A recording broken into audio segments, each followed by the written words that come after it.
Hello, my name is Stephen Mead. I'm a master's student studying space science and technology at the Open University in the UK. Thank you for the opportunity to present these results from my ongoing work automating the detection of near-Earth asteroids, or NEAâ, with LISA. As well as being sensitive to distant sources of gravitational waves, LISA will also detect asteroids passing close by one of its spacecraft. If the transient signal can be attributed to a known asteroid, its mass can be derived. However, if the asteroid encounter is not recognized, then the opportunity will be lost. Therefore, the success rate of data analysis, in this case by neural networks, to automatically detect asteroid encounters will be critical.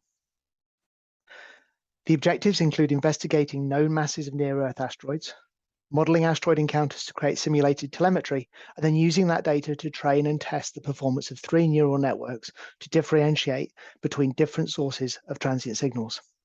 This presentation shows interim results and the remaining tasks to be done. Models of small body mass distribution in the solar system are based on limited ground truth. To take just one archive of asteroid data, JPL's small body database defines a mass for just 15 asteroids, 4 of them in LISA crossing orbits. And those have masses between 10 to the 10 and 10 to the 12 kilograms, or they did in July 2022. Measuring an asteroid's mass directly uses a gravitational encounter. For example, by measuring the perturbation between two bodies, or of a spacecraft as it flies by or orbits the asteroid. Orbits of binary asteroids can also be observed. Other techniques to estimate the mass include the Yapps-Korsky effect, measuring deviation from a predicted orbit, and the amount of infrared radiation emitted by the asteroid. Or there are several variations on a theme, which measure the asteroid's absolute magnitude and then assume an albedo shape and density to estimate the mass. LISA will detect an asteroid when both masses in a spacecraft are perturbed by the gravitational encounter. An asteroid in green in the center figure, which creates a detectable signal in the test mass interferometers, will pass within 10,000 kilometers. Acceleration of the other 2 spacecraft's test masses is not simulated as it falls off with the square of the distance, at least 250 times further away. As shown here, the change in the test mass velocity, small vi, varies with the mass m, the relative velocity, capital V, and the impact parameter.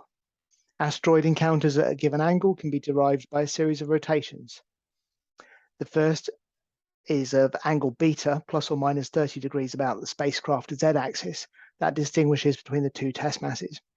And then further rotations about orthogonal axes centered on the spacecraft account for asteroids approaching from all directions. This approximation does assume that both test masses are at the spacecraft center, which they obviously cannot both be.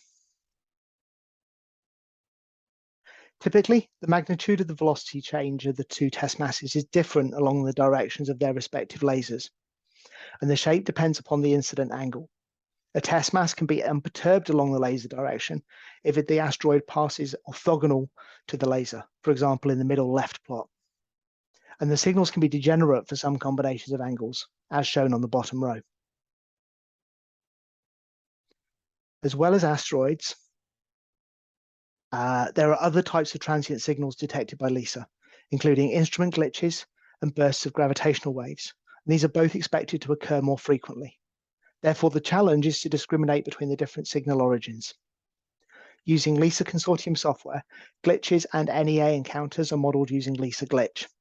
Gravitational wave bursts are modeled with GW response, and LISA instrument was then used to simulate the laser frequency responses and the time delay interferometry, or TDI combinations. Those were calculated using pi TDI.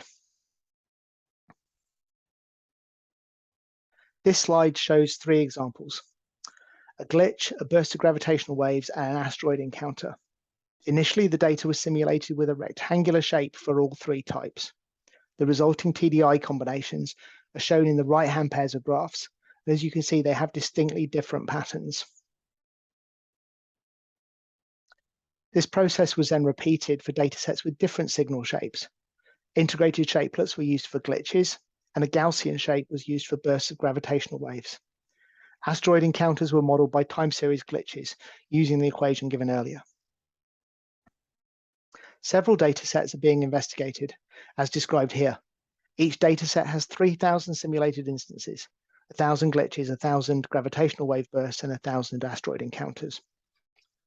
The datasets consisted of multivariate time series for 6 variables, the second generation Michelson and orthogonal TDI combinations. Each time series is 640 samples long. That's 160 seconds of data at 4 Hz. And this data was then input to the neural networks. 3 neural networks were tested. They're all classifiers with an objective to discriminate between the 3 signal sources. The different model architectures chosen were a convolutional neural network, CNN, a fully convolutional neural network, FCN, and a residual neural network, ResNet. The same methodology was used to train and test each model on each dataset.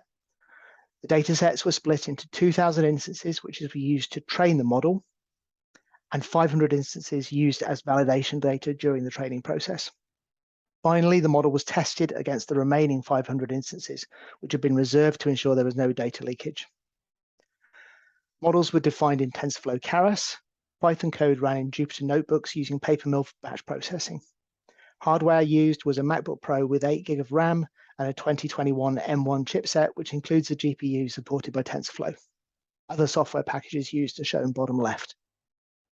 It typically takes about 5.5 hours to create a data set of 3,000 LISA simulations without noise. Then about an hour to train and test the extracted data against 3 models over 300 epochs.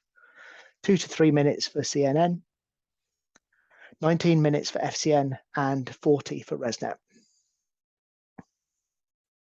Initial results tested the best performing model of each type, identified as the epoch with the lowest validation loss. A normalized confusion matrix plots the success rate of the model's predictions against the true labels for the testing data. The trained models shown here, trained against dataset 3, all gave near perfect scores, successfully differentiating between the rectangular glitches, gravitational wave bursts, and asteroid encounters. When different signal shapes were introduced, all 3 models still gave excellent scores. Notably, each model had been taking more epochs to train as the initial datasets got more complicated, but this was reduced when different signal shapes were introduced, possibly indicating that the neural networks were now training on shape as well as the signal pattern, and therefore learning more quickly.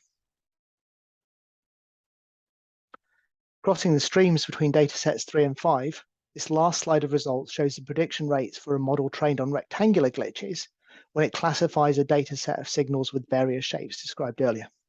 Obviously, the success rates are a lot lower. While CNN does correctly classify 45% of asteroid encounters, it's incorrectly classifying some glitches and gravitational wave bursts as asteroid encounters. FCN and ResNet have incorrectly classified almost all the asteroid encounters in dataset 5, labeling them as bursts of gravitational waves. This may be more due to the more continuous pattern of echoes seen in the TDI combinations when the different signal shapes were introduced. The success rate may be improved by training the model with a discrete step function instead. To summarize, asteroid encounters have been simulated using LISA Consortium software. They can be differentiated from instrument glitches and bursts of gravitational waves using both rectangular and other different shapes. Neural networks trained on rectangular shaped signals did not successfully differentiate between signals with different shapes. CNN was the most efficient module, consistently faster than FCN and ResNet. It also has a simpler architecture with fewer parameters, which reduces any tendency to overfit the model. This makes it a good candidate to be optimized further. The following tasks are underway to complete this investigation with datasets 6 and 7. Those will add noise to the LISA simulations and then train and test the neural networks on that noisy input data. And finally, to train and test the models over a wider range of asteroid parameters. This study could have application to the LISA mission. For example, it could extend the data analysis pipelines that are planned. It could also be adapted to a predictive tool as part of LISA's orbit planning to reduce the risk of NEAâ encounters during its operational runs. To conclude, I'd like to say thank you to the members of the LISA Consortium for their support, especially the LISA Early Career Scientist Group. Thank you also to Jean-Baptiste and everyone else who contributed to the simulation workshop earlier this year. And thank you for your time.